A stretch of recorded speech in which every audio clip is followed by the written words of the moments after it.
Bismillahirrahmanirrahim. Assalamualaikum warahmatullahi wabarakatuh.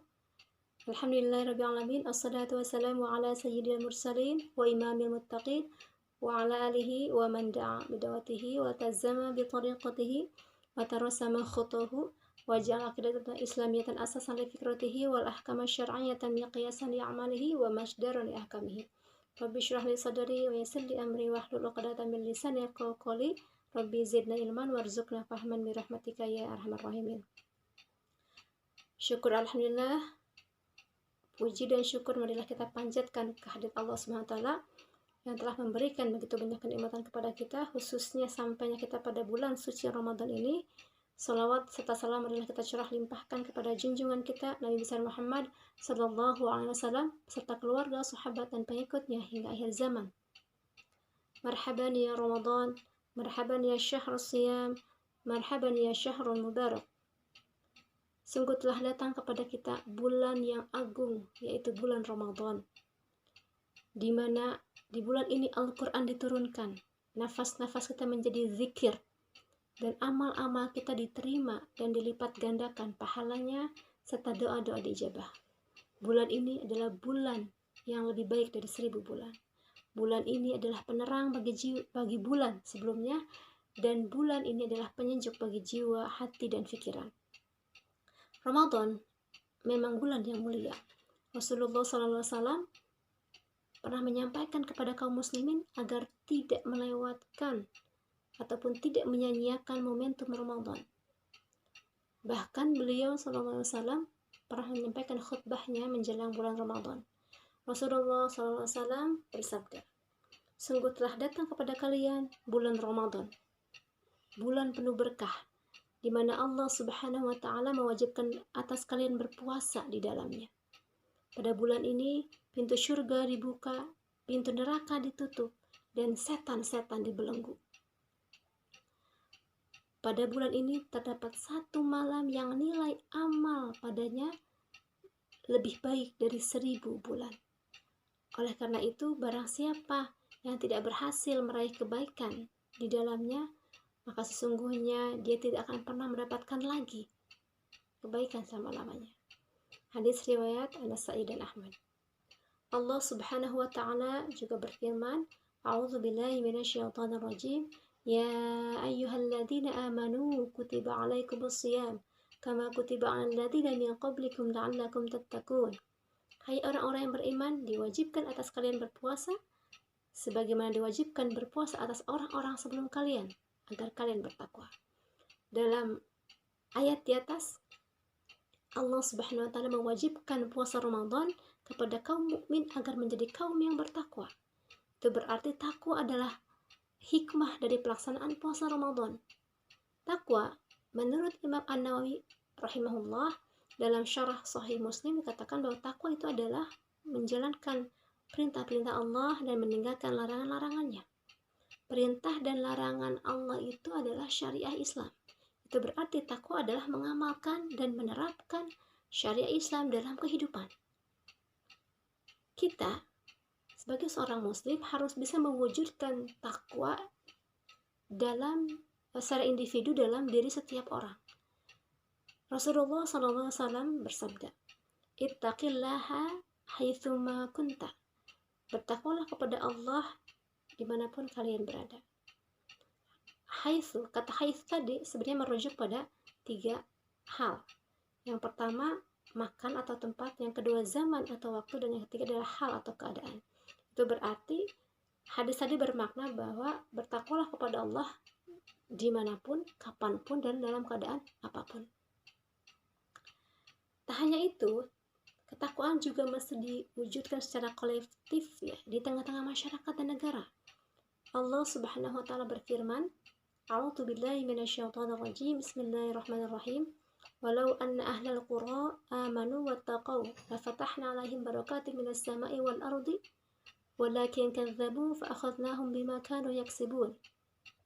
Seandainya penduduk negeri-negeri beriman dan bertakwa kepada Allah, maka pasti akan kami limpahkan keberkahan dari langit dan bumi. Akan tapi mereka mendustakan ayat-ayat kami, dan kami menyiksa mereka disebabkan karena perbuatan mereka itu sendiri. surah Al-A'raf ayat 96. Ayat di atas sebenarnya adalah redaksi khobar atau berita. Namun terdapat janji atau terdapat pujian di dalamnya, yaitu balasan berupa limpahan keberkahan dari langit dan bumi akan diberikan kepada orang-orang yang bertakwa. Itu berarti ayat tersebut itu ya mengandung tolab, yaitu perintah atau tuntutan untuk bertakwa, agar bertakwa. Tak hanya itu, Allah Subhanahu wa Ta'ala bahkan memberikan peringatan gitu ya, bahwa penduduk negeri-negeri itu mendustakan ayat-ayatnya. Itu berarti mereka tidak bertakwa, sehingga Allah menyiksa mereka. Nah, ini merupakan indikator tegas ya, atau qarinah jazm, bahwasanya Allah Subhanahu wa Ta'ala telah mewajibkan takwa bagi kaum muslimin. Nah, dari ayat tadi mengandung tuntutan kepada kaum muslimin untuk bisa mewujudkan ketakwaan baik secara individu ataupun secara kolektif di tengah-tengah masyarakat dan negara. Ramadan kali ini adalah Ramadan kali kedua di mana kita harus merasakan Ramadan di tengah-tengah pandemi COVID-19. Harusnya ini menyadarkan diri kita betapa lemahnya kita di hadapan Allah. Melihat bagaimana awal mula munculnya virus corona ini berawal dari orang-orang yang mengonsumsi hewan yang diharamkan Allah, berupa kelelawar dan hewan haram lainnya. Ada satu pelanggaran terhadap syariah Islam yang mengakibatkan bencana besar yang terjadi hampir di seluruh negara di muka bumi ini. Itu baru satu aturan yang dilanggar. Realitasnya, saat ini begitu banyak hukum yang dilanggar, begitu banyak syariah Islam yang tidak dilaksanakan, yang diabaikan dan dicampakkan. Sehingga wajar ketika kemudian mengakibatkan adanya krisis multidimensi, yaitu krisis ekonomi, krisis moral, krisis pendidikan, krisis hukum, dan lain sebagainya. Maka fakta bahwa kita hidup di bawah kemiskinan, ya, kemudian kita ada dalam kondisi yang tidak aman, kriminalitas itu semakin merebak, ketidakadilan hukum di depan mata, kezaliman penguasa, dan penguasaan sumber daya alam yang sejatinya milik rakyat ternyata ada dalam genggaman para korporasi, baik yang nasional ataupun yang internasional.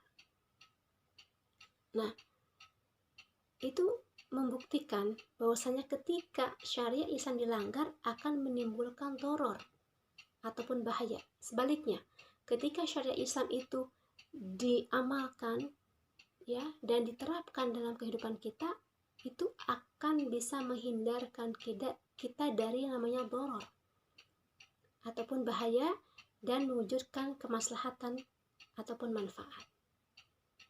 Oleh karena itu, Ramadan ini menjadi renungan bagi kita bagaimana agar dunia mampu untuk keluar dari pandemi yang berkepanjangan ini.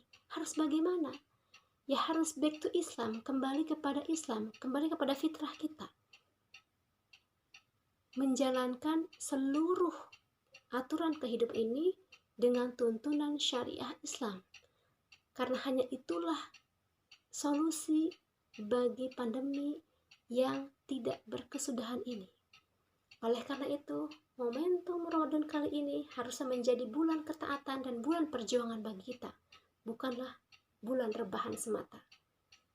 Ya, giroh ataupun semangat kita untuk semakin meningkatkan ketakwaan dan berjuang agar syariat Islam itu bisa diterapkan, itu harus menjadi sebuah target ya dari Ramadan ini.